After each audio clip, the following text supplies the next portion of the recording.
All right, so Andrew asked the question. He is definitely newer to the group because this is one of those things that I am passionate about.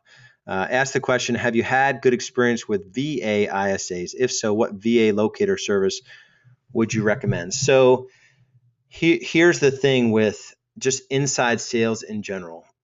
and I'll explain. Let me bring this up here. Okay, so it really does come down to structure. So I'm going to answer the question again because this is going to be a good one worth repeating on even our weekly newsletter. So Mark, you can pay attention to this one. So Andrew asked the question, have you had good experience with VA ISAs? If so, what VA locator service would you recommend? So fundamentally, the first contact you ever have with a client, on a scale of 1 to 10, how important do you think that is? Not asking you how much of a grind internet buyer leads are, or just the importance of the first impression that a potential client of your team or your company has of you. How important do you think that is? It's like a 11 or 12 out of 10, in my opinion. So that being said, do you think you can hire out either domestically or offshore? Do you think you could hire that out effectively?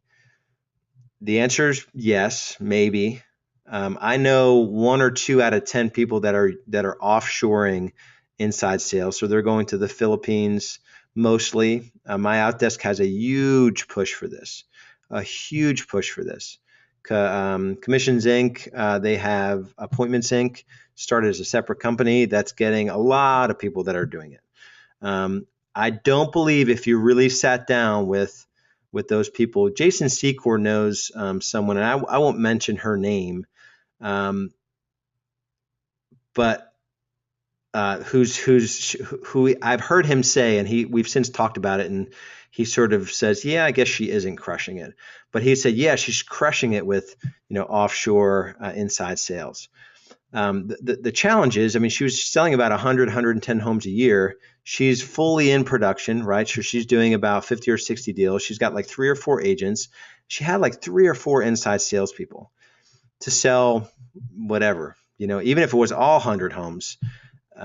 It wasn't, because some business just came to her, and mostly listing side stuff was coming to her in referrals. So maybe it was 60 to 80 sides, that 4 or 5 inside sales and 3 or 4 buyer agents. Like it's such a diluted effort.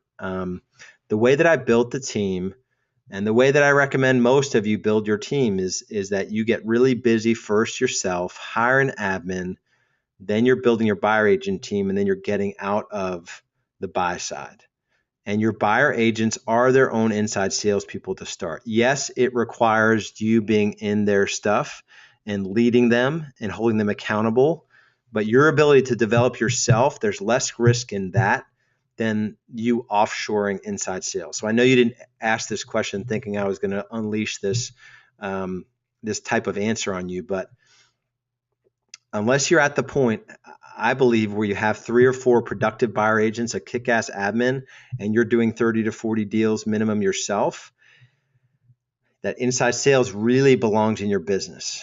It is an essential part of your business. So I don't want you to think that it's not.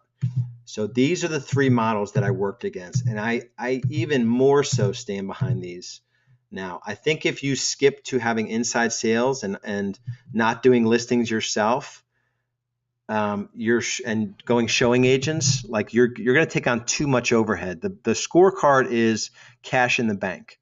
So your ability to do that, it's way less risky to do it this way than to do it any other way. So I'm very opinionated about it. And I just don't believe it's the best experience for clients either. Having someone on the phone that is just looking to shuffle through leads, I don't see it. So